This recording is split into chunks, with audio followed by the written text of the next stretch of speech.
Morning students, हमारा chapter है आज जो जल संसाधन चल रहा है उसमें हमारा जो मुख्य टॉपिक रहेगा आज भूजल संसाधन का देखेंगे। भूजल संसाधन होता क्या है? सबसे पहले तो ये जो हम जल भूमि से नलकूपों के माध्यम से निकालते हैं उसे भूजल कहा जाता है। इसका हम दिन प्रतिदिन प्रयोग है वो अधिक कर रहे हैं।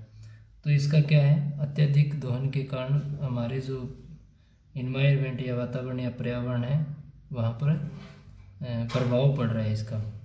ठीक है, तो सबसे पहले हम देखेंगे कि क्या क्या प्रभाव है इसके भूजल स्तर का अत्यधिक दोहन करने के। तो क्वेश्चन आपका यहाँ से ये बन सकता है, भूजल स्रोतों का अधिक दोहन के प्रतिकूल परिणाम या प्रभावों का वर्णन कीजिए। तो प्रतिकूल शब्द यहाँ पर हो सकता है, तो आपका आंसर क्वेश्चन है वो सेम यही रहेगा। ठीक है, तो अब सबसे पहले देखना है इन संसाधनों का यानी ये जो जल है इसका हम अत्यधिक मात्रा में उपयोग करें तो इसका क्या प्रभाव पड़ेगा। भूमिगत जल का अत्यधिक प्रयोग भूजल स्तर को नीचे गिरा देगा। यानी ये हमारे मान लीजिए हमारा भूमिगत जल का एक स्रोत है कुएं का नाम सुना होगा आपने, कुआं। ठीक है, वहाँ से हम जो हमारी गहराई है कुएं की, जो हमें पानी इसकी गहराई है लगभग मान के चलें तो मान लीजिए 90 फीट है। ठीक है, तो ये इससे हम दिन प्रतिदिन लगातार इससे पानी निकालेंगे तो क्या होगा, एक समय ऐसा आएगा कि ये जो जल स्तर है वो हमें 90 की बजाय 100-110 फुट पर मिलेगा। तो ये क्या है, ये जल स्तर नीचे गिरता जा रहा है, धीरे धीरे कम होता जा रहा है। ठीक है, तो इसे भूमिगत जल का अत्यधिक प्रयोग भूजल स्तर को नीचे गिरा देगा। तो इस प्रकार सारे जितने भी क्षेत्रों में नलकूपों के माध्यम से सिंचाई के लिए पानी निकाला जाता है भूमिगत जल को, तो वो जल स्तर है वो दिन प्रतिदिन नीचे गिरता जा रहा है। जैसे हम एक उदाहरण के तौर पर ले सकते हैं, हमारे क्षेत्र में ले सकते हैं रानिया साइड है ना, यहाँ धान की फसल पर बैन लगाया गया है। ठीक है, धान की फसल या फिर किसानों को जागरूक करने के लिए कि धान की फसल है वो न बोएं, उनको मुआवजा कुछ दिया जाएगा। ठीक है, तो इसलिए किया गया ताकि जो भूमिगत जल है उसको बचाया जा सके, या फिर भूमि का अत्यधिक पानी से जो निम्नीकरण बढ़ता जा रहा है उसको कंट्रोल किया जा सके। इसके बाद में देखा जाए तो 2 नंबर दूसरा प्रभाव, जल की उपलब्धता पर प्रतिकूल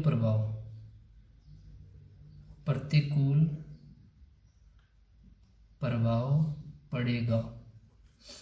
यानी जल की उपलब्धता का अर्थ है यहाँ जल है वो आसानी से नहीं मिल पाएगा, न तो किसानों को सिंचाई के लिए प्राप्त होगा और न ही पीने योग्य जल है वो प्राप्त होगा। तो इसलिए ये भूमिगत जल है दिन प्रतिदिन जो इसका स्तर गिरता जा रहा है, इसको कंट्रोल करने के लिए कुछ राज्य सरकार कुछ केंद्र सरकार ने भी किसानों को आर्थिक सहायता दी है। नंबर 3, इससे हमारी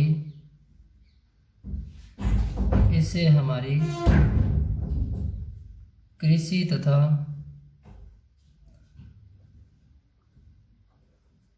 खाद्य सुरक्षा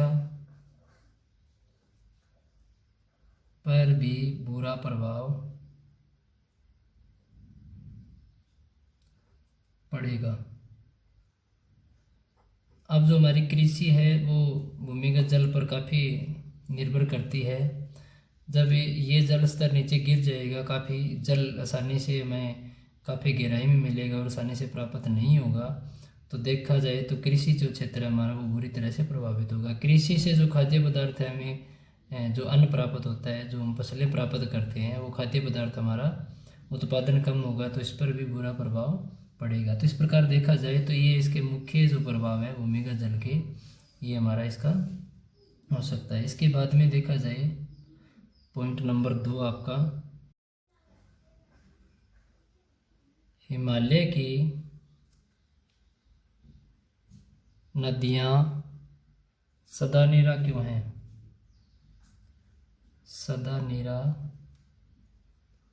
क्यों है? अब जो हिमालय की नदियाँ हैं उसमें सारा साल या वर्ष भर पानी है वो क्यों चलता रहता है, उसका देखना है, ठीक है। हिमालय की नदियाँ, हिमालय की नदियाँ या नदियों के उद्गम स्थान या तो हिमनद, हिम नदियाँ हैं या हिमनद है, या झीलें हैं।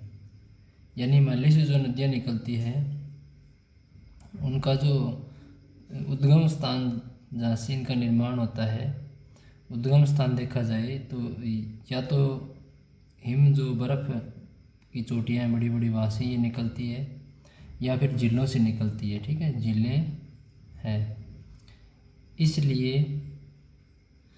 इसलिए वे सदा नीरा है, ठीक है। जैसे उदाहरण के तौर पर देखा जाए तो गंगा है, जो बड़े बड़े हमारे जो जम्मू कश्मीर में बर्फ़ है या ग्लेशियर है वहाँ से निकलती है। इसके बाद में देखा जाए गंगा नदी, ठीक है, और ये कहाँ से निकलती है? गंगोत्री नामक हिम नदी से निकलती है, ठीक है।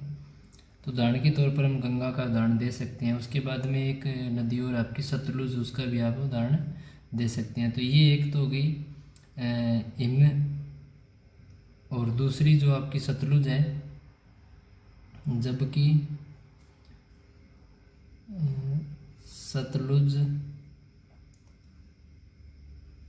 सतलुज निकलती है आपके मानसरोवर झील से। यानी ये एक झील का आपका उदाहरण हो गया, झील से निकलती है। तो इसलिए इनमें सारा साल या वर्ष भर वो पानी चलता रहता है। और जो दूसरी हमारी नदियां हैं, पॉइंट नंबर 3 आपका टॉपिक आज, प्रायद्वीपीय पठार की नदियाँ मौसमी क्यों है?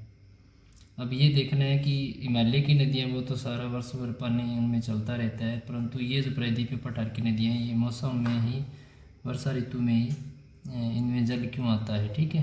तो ये देखना है। तो प्रायद्वीपीय नदियाँ बरसाती है, आप बरसाती कह सकते हैं, या वर्षा के मौसम में ये बढ़ जाती है, बरसाती है। ये वर्षा के ऋतु पर निर्भर है। वर्षा ऋतु में इनमें जल आता है, अतः इनमें वर्षा ऋतु में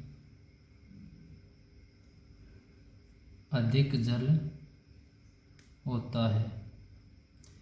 यानी वर्षा ऋतु आती है तभी इनमें जल की मात्रा है वो बढ़ती है, वरना ये लगभग देखा जाए तो इन नदियों में पानी की जो मात्रा है बिल्कुल कम होती है, ठीक है। तो अब हम थोड़ा सा एक यहाँ से डायग्राम से समझेंगे, ठीक है।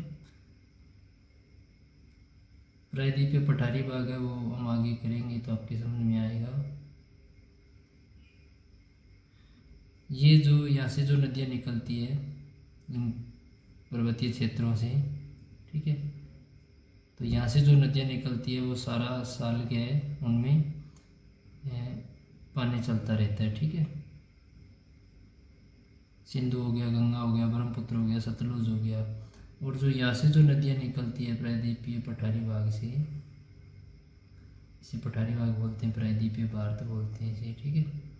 यहाँ से जो नदियाँ निकलती है वहाँ पर क्या है जल की मात्रा कम होती है और बरसात के मौसम में ये पानी प्राप्त कर पाती है, इसलिए ये नदियाँ हैं वो सदा नीला नहीं है।